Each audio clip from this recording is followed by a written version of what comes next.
Welcome to Success Story, the most useful podcast in the world. I'm your host, Scott D. Clary. The Success Story podcast is part of the HubSpot Podcast Network. The HubSpot Podcast Network has incredible podcasts like the MarTech Podcast, hosted by Benjamin Shapiro. Each week, the MarTech Podcast tells stories of world-class marketers who use technology to create lasting success with their business and their careers. If you like any of these topics, you're going to like the MarTech Podcast. How science is changing advertising, how to set up a CRM so you actually use it, private equity's take on digital transformation, why big social is focused on newsletters. If these are topics that resonate with you, go check out the MarTech Podcast wherever you get your podcasts, or you can also go listen at HubSpot.com/podcast network. Today, my guest is Shawn Finder, founder and CEO of Autoklose. Shawn is a serial entrepreneur. At the age of 24, he stepped into the entrepreneurial world and never looked back. He started out importing packages from overseas and selling it to retailers in North America. However, as selling was his passion, he founded the list building company ExchangeLeads in 2013. He turned that list building company in 2018 into his second startup called Autoklose, which was a sales automation platform used by now thousands of sales professionals. He sold Autoklose to Vanillasoft in 2020. So serial entrepreneur, he has an exit under his belt. What we actually spoke about, sales topics and entrepreneur topics. So we spoke about sales automation, building rapport, SDR versus AE splits, win rates, when MQL should turn into SQL, so marketing to sales handoff, so very tactical sales things, and how to optimize your entire sales process, and when is automation appropriate, when is building personal rapport appropriate, what works better, can you build a sales team just with automation, can automation software displace or replace an SDR team, and some of the results that Shawn's seen as he's used and ate his own dog food, used his own software. And then we also spoke about some entrepreneurial topics. So we spoke about how Shawn closed the deal with Vanillasoft, how that deal even came to fruition, and some of the items that he was thinking about and he had to navigate when he was trying to incorporate Autoklose into Vanillasoft's team, into Vanillasoft's culture, as well as some of the logistical and tactical things that he had to figure out in terms of closing the deal, the legal, the terms, the valuation, all of these different things that he's done throughout his acquisition process, which is still very fresh because they just were sold off to Vanillasoft in 2020. So we speak about sales, we speak about entrepreneurship. So if you want to build out a sales force, if you want to close more deals, or if you want to figure out how to finally sell a company and then be acquired, this is a great episode. Shawn just shares everything. He's super transparent, super candid. So let's jump right into it. This is Shawn Finder, founder and CEO of Autoklose.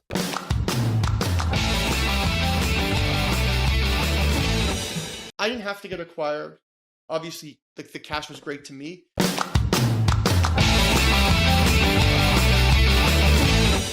So my name is Shawn Finder, born and raised in Toronto, Canada. Former professional tennis player, gone entrepreneur. So played competitive tennis and then did my MBA in finance once I realized I probably wasn't going to make enough money being a professional tennis player.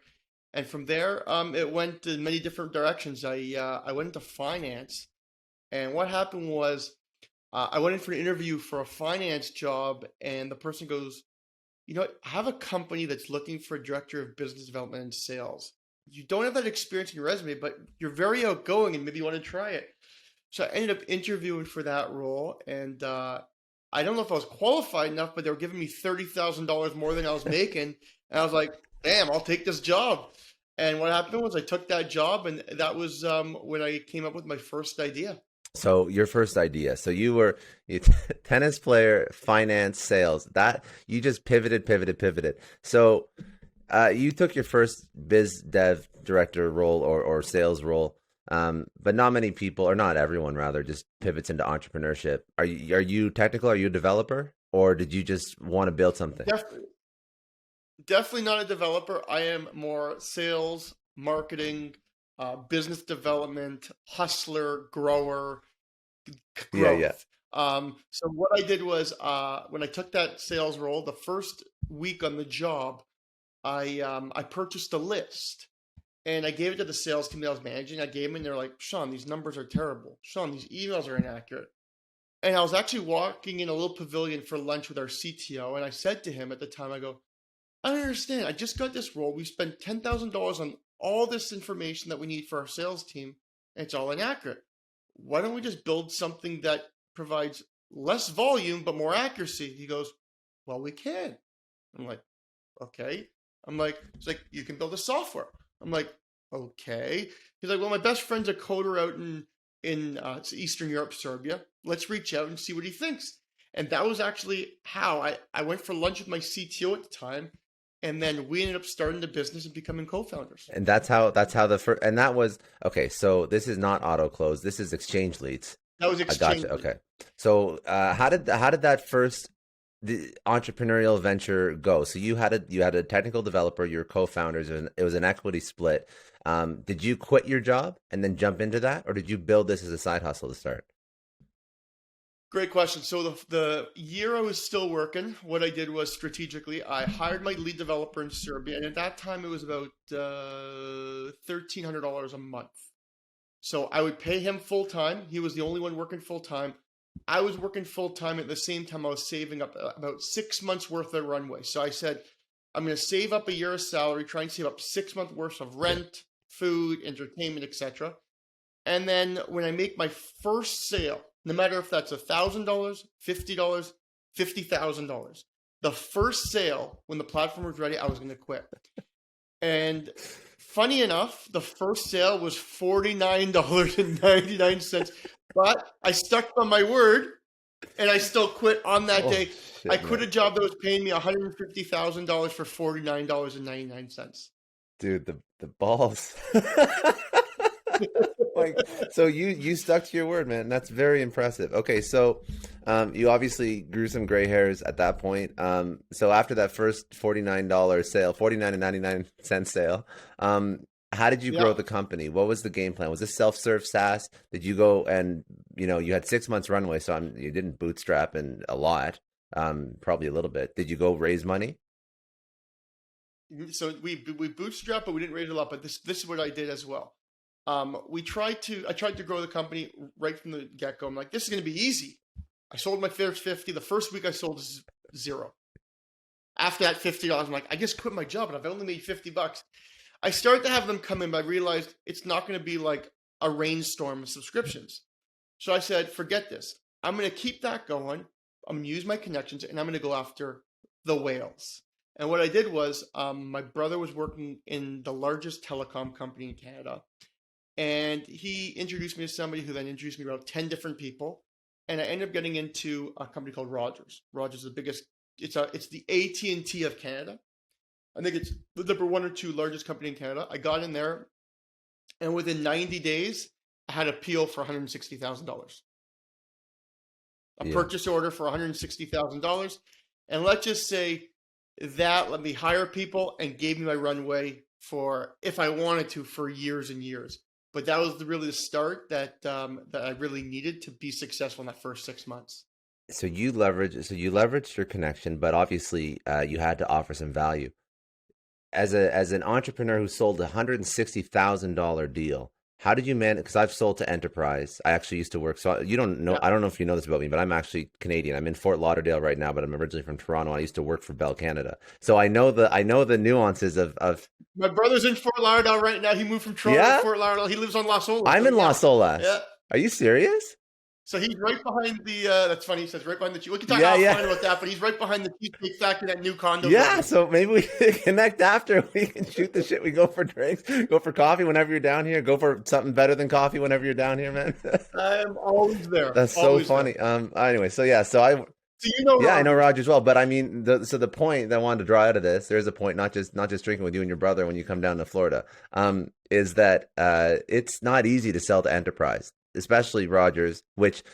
Even for 160,000, they may have to go to RFP sometimes for just because of the size of the company that they are, and that means a lot of checks and balances. So, how did you sell that deal? How did you get a $160,000 PO from Rogers? So, great question. Basically, they were using, I think it was like Info USA, Zoom Info. They were using a few of them, and the data wasn't accurate in Canada at that point. This is about 5-6 years ago, where No one with with Castle, nobody was really selling good Canadian data. So we actually built a team and manually had it. So I had about 26 people in Eastern Europe that were, Rogers would give me a list of all their accounts that they were working on. And we would find the first name, last name, valid email, LinkedIn profile for those people. And we manually did it one by one. So I had hired 26 people. We would deliver a certain amount per month. And over the year, it worked out to, over $160,000. But we were charging, say, $2 a lead. So over the year, we had to get them $80,000 contacts. I think it was $2 a lead at that point. 80,000 divided by 12 mean we had to provide, 6 per month. We hired enough people. The labor out in Eastern Europe was very cheap, so our profit margins were very large, and that's how we got in. So there was no RFP. It was, I remember going in there, meeting with a few people. They needed it. It was perfect timing, and then I just built that relationship with them. Still to this day, they're not a client anymore, but I still talk to each and every one of them all the time. That helped me get to that first PO. So it was just quality. It was just, and that's like so great. It's like normally it's to do things that don't scale, which is like, I didn't know that this was at first a manual effort, right? That really just, you ended up building out. Okay. All manual. All right. So you got that first PO, you have some runway. So when does the story with ExchangeLeads pivot into Autoklose? Another great question. A good friend of mine from my MBA class, who was we met every month for coffee. And one day I sat with him in the boardroom. I said, listen, I'm like, I got to think of what's next. Like, we're doing well, it's not scaling that quickly, but we're selling data and our clients are all going somewhere else to send emails. So we got to think of what's next. And he was like, at that point, he was like, well, why don't you build the email tool so you now can offer not only the data, but you can also email from your software. I'm like, that's a good idea. I just want to take a second and thank the sponsor of today's episode, Leica. Now, today, compliance is mandatory for every single technology-powered business, from increasing regulatory requirements to customer security questions, wondering how personal and private data is stored, collected, and kept safe. Businesses need compliance to scale and grow. Leica makes the entire compliance process simple. Their platform combines automation with built-in expertise to help companies get certified, close deals, and approach compliance the right way. Leica goes beyond simple integrations. Their platform connects to your everyday applications and applies actual human expertise to a robust software that powers compliance. They easily connect to all of your applications and create tailored policies based on your business. Then compliance experts guide you through automated workflows designed to help you conquer certifications like SOC 2, HIPAA, and GDPR. And Leica is the only compliance solution that offers a true integrated audit solution. No more messy spreadsheets or miscellaneous audit documents. Their team of experts manage your compliance audit from start to finish with full progress tracking in the actual app. And Leica is more than a one-time solution. So after you've set yourself up, maintain 100% that you are always compliant going forward with custom monitors and alerts. Compliance is difficult. It's messy, it's confusing, but it's also a necessity. So we all have to figure it out. And it's hard to unpack the requirements when we don't know what they mean, or how do we apply them in a certain way that makes sense with our budget and our stage of growth. So this is what Leica does for you. It removes all the compliance headaches. And again, not just software, but you get access to a full team of specialists that do this 24/7, 365. So if you are a business leader and you are trying to figure out how to be compliant, because again, you have to figure it out, Leica is the only software I've ever found, and not just software, but team that fully supports business leaders that are trying to get this done right. So all Success Story podcast listeners get 20% off Leica whenever you sign up, but you have to go visit heyleica.com/success, and you will get your exclusive deal just for Success Story podcast listeners. That's HEYLAIKA.com/success to request a demo and get 20% off when you sign up for Leica. 2 weeks later, I flew to New York to meet my developers that were actually out of Eastern Europe. They were in New York visiting, I think it was Morgan Stanley, their client. And I met them in New York. told them my idea, and we started that. And while we were growing Autoklose, I funded my new idea with that Rogers purchase order. So I used that money in the bank, and built my second company by using my first company, and using all our profits. We, as you know, in Canada, we don't want to pay the government, so we had the choice to either pay a lot of taxes or build a new Yeah, platform. We decided to build a new smart, platform. very smart. And that was the first iteration of Autoklose. And this was so you're still using the same team at this point. So you found developers you can trust, which is actually a huge hurdle for many entrepreneurs. It actually sound yeah, Equity. They have yeah. equity. It sounded like you actually didn't have. First developer ended up getting some equity. And I was going to say, it sounded like you didn't even have a lot of trouble finding good developers. Like it sounded like you had good relationships day one, which was very, very valuable. A lot tougher now than it was then. I mean, we found such great talent in Eastern Europe because my co-founder was Yeah. from there. Nowadays, it's not easy because everyone's looking for good talent. And even when you started Autoklose, what year did you start Autoklose in? Because even now that market is saturated. There's a lot of 2017. So we're a little bit late to the game. There was already there are already enough players in the game at that point. They weren't as big as today, but there was at least a handful of big guys that were already playing in that space before we started. Okay. So Autoklose, you started building it at this point. ExchangeLeads, you're still running that. Did you get big wins after the 160K PO, or did you just sort of ride that out till you launched Autoklose? We had enough to pay our expenses, to pay our salaries, to break even. We're bootstrapped completely, but that big PO really helped us with our development of Autoklose, which we knew was going to be our big one, because what we had differently in the market was we had the database and the email platform, where most people have either one. We had it all inside one. Okay, so walk me through the launch of Autoklose, because that's a self-serve SaaS product or software product. Yeah. Did you I guess use the services, or I guess the resources you had for ExchangeLeads? You brought that into Autoklose. You never exited ExchangeLeads, did you? No, so ExchangeLeads was always the parent company, even when we launched Autoklose. But we moved the data from ExchangeLeads into Autoklose, and once we converted over, we really only sold Autoklose. We had a few subscriptions in ExchangeLeads, but what we did was we just moved them into the Autoklose platform. Said, hey, you still can get with the data you had from ExchangeLeads, but now we're going to give you the email for free. So when we launched Autoklose, we did have a huge database of people that were either clients, interested, were part of our newsletter. So when we launched it, we had, I think it was the first 2 months, there was just two of us selling. And I think we were doing 18-hour days of demos nonstop. Like, we could not get off our computer because we couldn't hire quick enough. I remember I started calling friends of mine that were working full-time at the banks downtown in investment banking. I mean, listen, you got to help me. I don't have enough people. Like, just come after work to the boardroom and just start doing demos. I'll teach you the product one night. I'll pay you the commission if they sell. We couldn't get enough. We couldn't get people quick enough to for the first 3 months. Then it slowed down. Obviously. So even walk me through. So the first 3 months, just to put it in perspective, how many customers did you capture in the first 3 months? You can even talk. You can talk money if you want, but if you don't want to, just customers. Yeah, that's how. I mean, we were break even. So I spent about $100,000 on development of Autoklose originally. The first kind of version of it, we broke even within 90 days. And what we did was we did AppSumo, which really gave us a boost. So if anyone doesn't know, AppSumo is a company that does lifetime offers, lifetime deals. So we ended up making, I think, off AppSumo about 40 grand just in that week.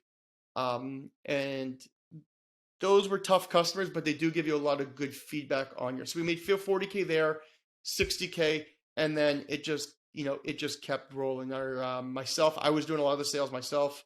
I had a good friend of mine who left. He left the iBanking world to join because he wanted to get out of that in Toronto. Joined me. It was a great seller, so he was selling for me till the acquisition actually. So we had two of us that were really driving all the sales, and actually two of us throughout most of the 3 years were bringing in 85% of the revenue. Okay, amazing. That's how Autoklose got off the ground. And I would just like if you tell everybody what problem Autoklose is solving, and then I also want to follow up with how did you mentioned a few strategies to take it to market, but how did you differentiate? Because you did mention you were late in the game. So what's Autoklose for people that don't know or aren't in sales or whatever? And what problem does it solve? So Autoklose is a sales engagement platform that has a built-in B2B database. Therefore, if you're looking for top of the funnel prospecting, but you also need cold contacts, we have both all in one under one umbrella. We let you automate a lot of those tedious tasks a salesperson hates doing. So strategy-wise for growing, so AppSumo was one. Another one we did, which was great. And podcasts weren't that big back then, which I would have done if I was doing it, but we did a few ebooks. And what we did in those ebooks was we made sure that we had the top salespeople in the world in our ebooks. So we built, I think our first one was called 673 Years of Sales Experience in 56 pages. And what we did was we had the top 30 salespeople, as Google said, in the world, ask them questions and put a profile of them in the book. So when the book launched, we had now 30 people shipping to their network, to their newsletter, everything about Autoklose. It got us a lot of traffic and it got us a lot of leads and demos because now we made the ebook, but we've also got 30 different huge networks of tens of thousands of people emailing people about Autoklose and downloading the ebook and giving us those emails, etc. So that really helped move the needle and differentiating ourselves from our competitors. In the space, Outreach and SalesLoft were the enterprise. We focused SMB. So we went up against a lot of companies that were based out of Europe. And I made it myself that I wanted to build on my personal brand in North America, where I'm from. So I was big on LinkedIn, big on posting, big on LinkedIn Lives, big on webinars, would have been big on podcasts, but didn't have one back then. But did all those different things to continue working on my brand. And to be honest, it's my personal brand that year over year that continues to drive those leads. It's just, I can go and speak at an event, speak at a conference, and people have listened to me. And as long as I'm continue to provide value, they continue to come to us. Okay, so let's talk about sales engagement and sales automation. So Autoklose, yes, it's a database. Everyone can wrap their mind around that. But the I guess the one thing that really can help leverage, give leverage to a sales rep is the fact that they can automate some of their sales process, some of their sales engagement. Yeah.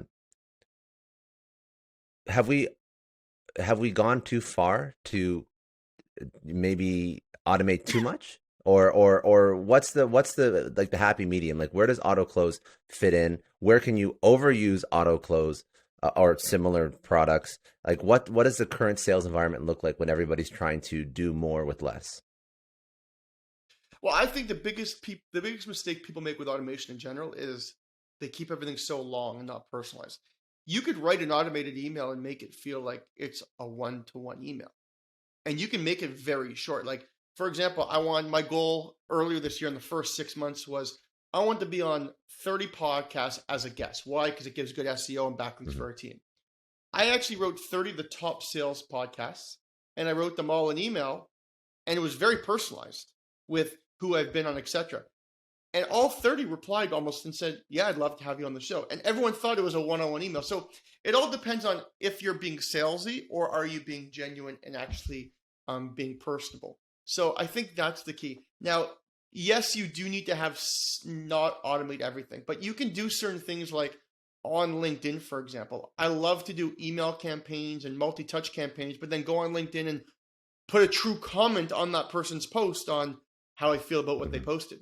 So then when you send them those emails, they don't actually ever think it's an automated system, even though I do use the email for the automation, but I do use my social selling and I do all that myself. So I do a kind of a mix and match, but people that just rely on the automation and write long emails selling your product. My name is Shawn. I'm a company ABC. I can help you with A, B, and C. It doesn't work. Do you think that with a tool like this, because in classic sales organizations, you have like an SDR, a sales development rep, and then like an account executive, and SDR is doing, appointment setting and whatnot. And then account executives jumping on the call, maybe doing discovery, maybe even just doing demo if the SDR is doing discovery. Do you think that with tools like Autoklose, you still need that setup? or is there a new way to set up a sales organization? So we still use that setup. So SDRs are using more of the email tools. They're using LinkedIn. They're using the tools. They're using multi-channel, the phone, the SMS, and all that stuff. The AEs are using less. I just want to take a second and thank the sponsor of today's episode, Feedback Loop. Now, if you're a product person, entrepreneur, startup guy like me, you have at some point in your career tried to take a product to market. You've tried to come up with a new idea and it's fell flat. It's ultimately failed. 85 to 90% of all new products, of all new startup ideas fail. Why is this? Basically, it is really hard, really expensive, and really time consuming to validate product market fit with your potential consumers or customers. Old style market research is way too slow, too complicated, too time consuming for dynamic, fast moving teams that want to build great stuff. But what if you could test out your idea, your product with your target consumers whenever you want before you invest in the money, time, energy, effort that it takes to actually develop a product? Well, that's what startups all the way through to Fortune 500s are using Feedback Loop for. You get quality feedback from your target customers early and often. Feedback Loop is the test before you invest product research platform. It has built-in expert templates for concept testing, user discovery, prioritizing features on your roadmap, and much more. You can create your own test in minutes and get quality insights from your target consumers in hours. They've set up a special link for everybody who's a Success Story podcast listener to test it out, to try it. Go to go.feedbackloop.com/success. You get 3 free tests. That's go.feedbackloop.com/success. You can try it out for free. You get 3 free tests. So if you want your next product, idea, or feature to be a hit, test before you invest, build based on data, not opinion, and launch with confidence with Feedback Loop. Check it out right now. Unless there's an update they want to give a certain client base on something that's going on or a feature release. But the SDRs really need the automation tools just because then they can get more prospecting for that top of the funnel, where I think the account executives need to be more personable. They need to build those relationships. That's, finding out that Scott lives in Fort Lauderdale and after this podcast talk to him, oh, do you know this restaurant? Do you know this restaurant? Where have you been? Where do you live? You have to still do that as an AE to build those relationships. But I think at the SDR level, you have to automate as much as possible because you need to be getting those touches in. One thing I'm taking some notes because I was listening to some other podcasts that you were on, and you spoke about sales win rates and why are we accepting, for example, like a 20% win rate. Speak to me about targeting, qualifying, how do we make sure that we still target and qualify properly when we're using an automated system? I guess it's like good data in equals good stuff out, and the opposite is true as well. So walk me through that. It's that, and it's making sure you have accurate information in general. I mean, for example, if I want to reach out to sales engineers, that's my target market, or my buyer persona, or my ICP. You want to make sure that you're not sending that, you're putting that in the message, but you also know for sure that that's a sales engineer. Because you don't want to be sending a message to a sales engineer that might be a director of sales or a national sales manager. So having the right information is very important. And there's different strategies you can do to keep it very personal. One of the ones I love, and it worked really well, was I used video. But I had a webinar where we had 540 people, but we had 26 people that were named Michael. And I just did a video saying, hey, Michael, I just want to thank you for coming to the webinar yesterday, your input, and etc. And Michael received it thinking it was one-to-one, but it was an automated video that was sent to 27 Michael. So you can be a little strategic with the automation, but the key is personalization. You need to make that prospect feel like it's a one-to-one, even if it's not. And with win rates, you're going to get a higher win rate. If you can get the emails first delivered, then you have to get them opened, and then you have to have them clicked or replied. So I know there's a lot of people that say, this is a funny story, actually. I had a client call me and said, Shawn, I hate your tool. I have a 0% click rate. And I'm like, well, let me see what you wrote. I go to his content. He's wrote the email, but there's actually 0 things you can click. Like, there was nothing to click. There wasn't a Calendly. There wasn't a website. There was nothing. And he was so mad at it. So you have to also know your audience. We work with small companies, so we find that sometimes happens. But your content is most important, and obviously accurate data is up there as well. And what I'm trying to bring out is for for a larger sales team, these are tools that you can use to scale your SDR force. But also, one point that I thought was really interesting was that even for an SMB that's looking to scale a sales organization, the CEO can use tools like this in place of hiring a $50,000-$60,000 SDR. 100%, and that's what we've done. We've tried to do the AEs where we can pay them a very, very good salary. With our price point, now that we're moving up, maybe it's more likely now, but when we first started, we couldn't. So you need to, what I like to say is, you need Autoklose or any sales engagement platform to be a 5-person team, feel like a 50-person army. So what we did was each person has multiple accounts. I would be sending emails. Everybody in the company is sending out emails. People are sending them on my behalf. You can create different emails. You can have, Shawn at autoklose.com, Shawn.Finder at autoklose.com, and sfinder at autoklose.com, all sending emails. And then having them forwarded to one. So there's a lot of different things you can do. But as a small company, everyone's got to be wearing different hats, and everyone's got to be involved in that prospecting and also in that engagement. So you've basically you've democratized building out like a sales team with like just a piece of tech and just knowing best practices. Like now you have the data, now you target your ICP, your buyer persona, you set up some email sequences, the subject lines that open, the copy that converts, and then you just democratized everything. So now anybody can just launch like a huge campaign, even if you're just a founder plus one salesperson, or any iteration of a very small startup. That's great. Okay, so. And we've seen so many emails, so we know how many words should be in the subject line, how many words should be in your body paragraph, how many follow-up emails you have for a cold email sequence versus a warm email sequence. We've seen millions of emails. We know what works, what doesn't. We know what the biggest mistakes are, all by just analyzing the data. Can you, for listeners, can you walk through some best practices, some of the data points that you just touched on? Like, can you walk through like a best subject line, how many emails in an email sequence, what points to personalize, so that they can take that back and just try and sell better via email? Because I think even, they use a tool or not, a lot of people miss the mark on this. Yeah, no. So subject line, most important is 3, 4, 5 words max. We actually had somebody we were analyzing that had 14 words on the subject line. And the reason why you want to have 3 to 5 words is simple. 67% of people are reading their emails on their mobile device. They're only seeing 3 of your words on their mobile screen. So if you don't have those 3 words in the subject line that are the most important, they're not going to read it. So having something, a long sentence, or, can we have a call? Not worth it. The number one subject line that actually works would be, hi, Scott. Just hi, first name is actually the number one. Another one that works might be Shawn plus Scott, but very personalized, following up, 2 words, quick call, very short and simple. The whole point of a subject line is get them to open the email. Now, the biggest mistake people make in their body paragraph is they make it too long. Your first email should be about 75 words. And your follow-up email should be about 50 words. If you're sending an email that's over 75 words, it's way too long. The other biggest mistake people make on body paragraphs is, as I mentioned earlier, it's called the 3-second rule. The first 3 seconds of what you write. If you write, hi, Shawn, I'm the founder of Autoklose and I can help you with sales engagement. Boring, not going to work. They already know my name is Shawn because my email is Shawn@autoklose.com. They already know my company's name because Shawn@autoklose.com is my email.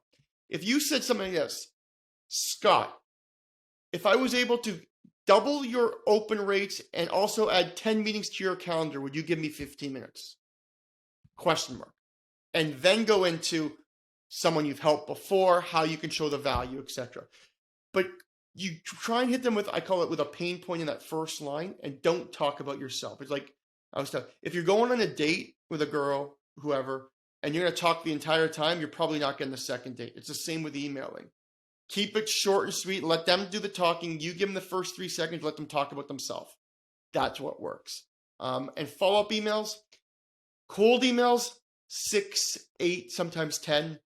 Warmer emails, 5 to 7 is the range that I like to work with. And do you include, when you run campaigns now, do you include cold calling? Do you include LinkedIn DMs, or are you still very heavy on just running an email sequence? So we have not, because our team is out in Serbia and it's tough, the phone is a little tougher for them, most of our team, we've only implemented email and social and LinkedIn. So we email, we then add them as a connection on LinkedIn, we send them a message, and then we do another email, and then we'll do, like, I call them intangible touches, which could be comment on Scott's podcast. Go to listen to one of Scott's podcasts and give him your feedback as a comment. Like Scott, endorse Scott for podcast as a skill. Something like that where they don't have to really reply to it, but they see in their newsfeed, Shawn Finder just sent you a comment. I just want to take a second and thank the sponsor of today's episode, HubSpot. HubSpot is the leading business CRM. Now, creating a legacy business starts with investing in sustainable, scalable tools. HubSpot is the number one CRM for starting, growing, and scaling businesses. With the HubSpot CRM, you have a purpose-built solution that's tailored to your business and your business alone. Now, I've used HubSpot for many years now, but just this year, they're releasing some new features. These are some of the ones that I'm definitely most excited about. So first new feature is called business units. So business units allow you to confidently manage contacts, marketing, and sales assets and settings across multiple brands, which means clearer insights to empower whatever it is you're trying to do. There's also new admin features like permissions, templates, and OKTA integration, which makes it easier than ever to add, remove, and edit users, give them the proper permissions as needed. And lastly, a new HubSpot feature that's rolling out is called sandboxes. So with sandboxes, all admins have access to production-like accounts, allowing them to test, iterate, and experiment with new go-to-market strategies, campaigns, before they actually push them live. This is a game changer because now you can actually see what works in this sandbox environment, very similar to what a developer would do in a pre-prod or a testing environment. If you want to learn all about HubSpot's latest features, some of the new features I just spoke about, you can customize your CRM platform as well as learn about all these new features and all the old legacy features as well at HubSpot.com. Scott, Shawn Finder just liked this, Scott. And then when Shawn Finder messages Scott in an email, Scott will be like, man, I've heard 5 times in the last week, Shawn. And they answer the email. Okay. So you've built out, and you exited to Vanillasoft. So this is, there's always more than one way to do anything. And I think that's really the way that I want to, the thing that I want to pull out from this. So yeah, like you can have sales orgs that do cold calling. You can cold call, you can pick up and dial, but there's other ways to successfully scale a sales organization based on the resources you have. And you're living proof of that. So next point in your story, you built Autoklose up. You sold it to Vanillasoft. Walk me through that transaction and what is the partnership with Vanillasoft look like? What are they trying to achieve? Perfect. Well, first off, I wasn't even looking for an acquisition. So I wasn't even looking to get acquired. I was actually at a conference. A Vanillasoft booth was 10 feet away. The CMO at the time, Daryl Prell, came over, talked to me, said, "Oh, we do very well with phone and SMS, but we struggle a little bit with email." And I said, "Well, we only do email." And then the next day, the CEO came. This was in Ottawa. CEO came to our booth, looked at it, and goes, "Are you looking to get acquired?" I'm like, "Well, no, but I'm always willing to listen." And then we talked for about a week. We sent them over non-disclosure, some due diligence, and met us in Toronto. Went through some numbers, and it's interesting because at first, we got like every negotiation, we got a number that I was like, I'm not selling for that. And that was the start. So that was kind of the floor. And then I came back and said, well, I'm not selling unless it's lead, unless it's this, which is the ceiling. So we got the floor and the ceiling in there. And then, you each try and push as close to your number as possible. And that was about 11 months of pushing. 2 months during COVID, we actually just didn't talk because we were so far apart. And we just kept staying in touch. We kept growing our company. COVID actually helped Autoklose because people left the phone, left the office, and needed an email platform. And then October of 2020, so we are about 9 months 9 months now, 10 months actually. We got acquired by Vanillasoft, and the plan is to turn it more multi-channel, to take our team, B, our data as a good play for them, and C, put our email and integrate it into their platform where they're already really good at phone, SMS, and some other stuff. So you're fresh off of this negotiation. So for anybody that does have a start as an entrepreneur, do you have any advice for them who to negotiate a successful exit? Any tips? Yeah, you just need to make your podcast 10 hours, Scott. Yeah, no. Well, no, it's good because I don't usually talk to people that are this fresh out of an exit. I'll tell you, it's an experience. So we had a co-founder, myself. There's a lot that goes into it. A lot of like I come from an MBA in finance, so I kind of knew a lot of it. But some recommendations. We were in growth mode always, so our numbers were never audited. We never had our financials updated like regularly. We had car expenses in a food expense column, and they look for absolutely everything. So that would be the first thing: is keep your books up to date, because you'll never know when an acquisition is going to happen. Number 2 was working capital. A little bit of a surprise at the end. I knew what working capital was, but for anyone that doesn't know what working capital is, how that works is for a SaaS company like us, we get paid up front. So if I sign people up for an annual contract, we get paid that today. But we still have to supply that annual contract from today until next 2022. But when you get acquired, I've been paid the money, but the new company now has to provide the service to keep them happy for the year that they've already paid me. So all that money and that working capital money actually goes to the new company and gets taken off the purchase price. So that number, for some of us, you wouldn't think it's a lot, but for us, it almost worked out to $500,000. So it was a lot of money that I knew what it was and knew it was coming, didn't think it was as much as it was. So that was a big surprise. Another tough thing was keeping it a secret from all the team members and everyone that was in my team that we're so close with. And we let them know like a week and a half before. And one of the mistakes that we did, not a mistake, but we sold the company on September 30th. I started working for the new company October 1st. So there was no break. It was just like, well, now I'm an owner and now I'm a sales general manager. Yeah. So it was like, just a lot. And then lastly, I would say a recommendation is negotiate your salary. If you have to stay at that company, negotiate your salary early on. Because what happens is when you get to the last in the end and you're already in for us at that point was like $40,000 just in legals. There's certain things to negotiate a salary for an extra $5,000, $10,000 is going to be tough when you don't want to walk away from the deal because you're already deep in the hole with all the legals. Yeah. So a lot of different missing pieces. And if anyone is going through it right now and listening to the podcast, send me an email, book a time with me. I'm more than happy to share my experience and give my recommendation. Yeah, that's good advice, because I think that's something that there's something that a lot of there's a fraction of founders that are currently actively going through an acquisition that I probably have access to. And even then, even if you went through it 5 years ago, I feel like for some people it's it's done, it's settled, and it's not top of mind anymore. So I just appreciate the insight, because it's very recent and relevant for you. And how did you and did you have the opportunity to bring over the team as well, or did you have to? So one of my things and part of my agreement with the acquisition, the only way I would get acquired, and people love this, is if every single person had a job.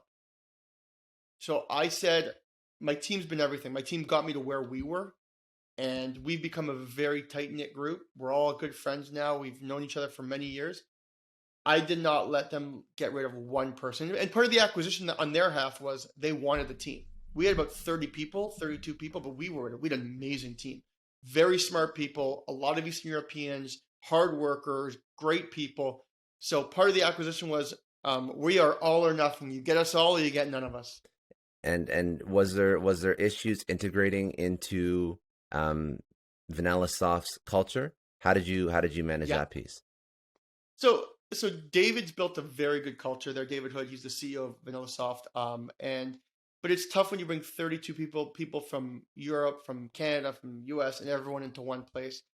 Early on, we had, there were some difficulties. I remember one instance where we had a Slack channel and we were announcing everyone's birthday and saying happy birthday, but we forgot to put all the people from the Autoklose team's birthdays in there. So we were missing all the people's birthdays, and people were like, well, everyone gets happy birthday for Vanillasoft, but nobody gets it for Autoklose. So we had like cultural stuff like that early on. I would say we're 9 months in now, and we're starting to really feel as one team. But it did take a while. But as I said, David, who is a very he's a CEO that's involved with many different ways with our team. He was an absolute gem when it came to making sure our team felt at home, making them feel comfortable, making sure they felt secured. He did a great job. How do you, I guess, maintain the vision of the company after you hand over the reins? Was David, was he wanting you to just basically run this unit within the company? Or did you feel like now, 9 months later, there's conflicting opinions as to where the company is going to go? I think there is conflicting opinions. Early on, it was just I was running with it, but I think as every CEO, David's a CEO, I'm a CEO. Everyone has difference of opinions with how you should scale. Because Vanillasoft's been around for 17 years. Yeah. They've done an amazing job. They grow year over year. They're very profitable. Where we were only a few years old. So the way you handle a company that might be 17 years old and a company that's 2 years old, where a company 17 years old might be, let's focus on branding, where a 2 years old is like, we need to focus on just growth. There's a little bit of conflicting views. Mm-hmm. But we actually, funny enough, we had a meeting in person 2 weeks ago to discuss those views. And I think we're getting on the same track for where we want to see for the next 1 to 3 years, but definitely have different views on how to scale, how to hire. And it's something that, just every organization will go through. Yeah. But something we can definitely work on. So that's amazing. So I want to ask some rapid fire questions to pull out some insights from your career in your life before we pivot into that sort of session round, whatever you want to call it. Closing thoughts on 3 points. What's next for you? Closing thoughts on some more insight or best practices for email or sales that we didn't touch on, and then where do people reach you? So social and email. Perfect. So what's next? Currently, part of our deal, I am there for 18 months, so we're halfway there. It was a cash equity deal, so I do have incentive to stay there after. The goal is to stay there and hopefully at some point either raise money or have an exit ourselves. So no other plans, but helping Vanillasoft and helping that boat continue to sail. Other tips for email is just be in between annoying and persistent. If you're not in between there and you're just annoying, you're going to be annoying. If you're just persistent but not annoying, you're not persistent enough. So you have to be in between persistent and annoying. And where can people find me? I'm always on LinkedIn. And I just started our own podcast called the 0 to 5 Million podcast. So we do some podcasts with Ollie. Yes, and we'll probably have with Ollie. Yeah. So we have a podcast. LinkedIn is a great tool. Or as I said, you can email me, Shawn, SHAWN at autoklose.com. Email me any questions. I love talking about exits, acquisitions, and sales in general. And for anyone that's listening in Scott's audience, I'm more than happy to jump on a call with you for 10, 15 minutes. If you're going through an acquisition and you have some questions about things in the contract or in the agreement, more than happy to help you. Amazing. Thank you. And thank you for the offer. That's very valuable. Okay. So biggest challenge that you've had to overcome in your career? Biggest challenge I've had to overcome in my career is probably happening right now, is where you get acquired and it's like, it's great. You have a lot of cash, you have a lot of things going on, but it's like, what's next? So that's the thing I kind of think about right now, is like, it might be 2 years down the road, 3 years down the road. I don't know when it'll happen, but at some point I'm going to start something else. Yeah. And it's like, what do you do next? What's next? That's my biggest challenge. That's a good challenge to have. That's a fun mindset to be in, because if you're entrepreneurial, you just keep building. And actually, that's something that I've noticed across a lot of people that exit.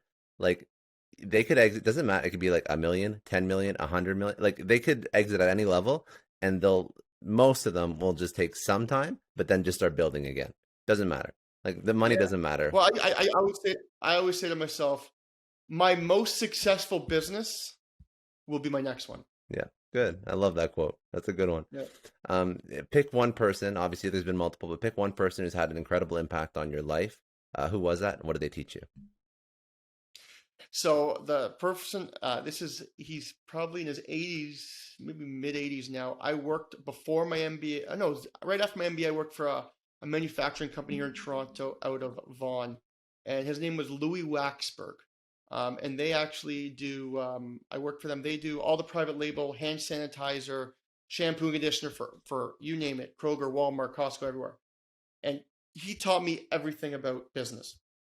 How to write business emails, how to be respectful, how to work with Europeans, how to work with people in Asia, how to negotiate. He was a big mentor of mine. I worked with him for 3 years. We became friends after. He's got to be late 80s now, and he's still one of the smartest people, sharpest people I've ever met in my entire life. Amazing. A book or podcast that you'd recommend people go check out? Well, yours, of course. But besides that, a book, I love it.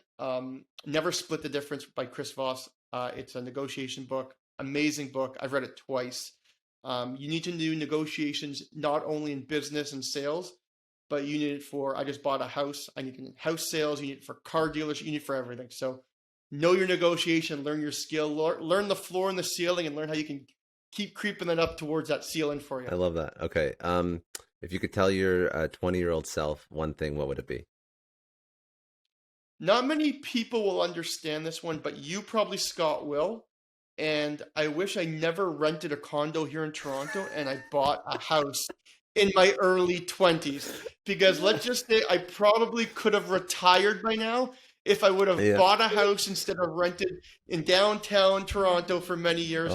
Because our houses that cost $300,000 years ago are now worth $3 million. So that was my biggest mistake, Scott. You didn't have to work. You just had to live in a home for 10 to 15 years max, and you would have been a millionaire, multi-millionaire. Yeah. Toronto is an insane real estate market. It's so funny. So one of my good friends is he does mortgages, mortgage broker. And I've built 2 companies. I've worked my ass off. I've worked sales. I've made 6 figures every year since, 2013. And he had more money than me for so long because he just bought a house in Aurora and had another house he was renting, but had 2 houses that both made him millions of dollars, and he never had to even, he woke up at 11 o'clock and went to bed and was done by 2 o'clock every day, but he had real estate, which made him not have to work. Yeah, that's, yeah. Listen, man, but I'll tell you something. You are more recession proof. So that's all that matters. That's all. Exactly. Recession proof. Exactly. And last question, what does success mean to you? So success means to me, and people, I when I can make and help out the people that help me be successful. So success to me with Autoklose was, I didn't have to get acquired. Obviously, the cash was great to me, but what it was for my co-founders and my developers was, I got 3 people enough money to buy their first house. And that was success to me, because for me, I wasn't worried about what I was going to do. And I always know I'll always go out and make more money and do stuff. But I got 3 people, one who moved from Serbia here. He took a job with us. I gave him some options. He worked with us from day one, veteran Rasic, and off this acquisition, everyone, my entire leadership team ended up buying their first house.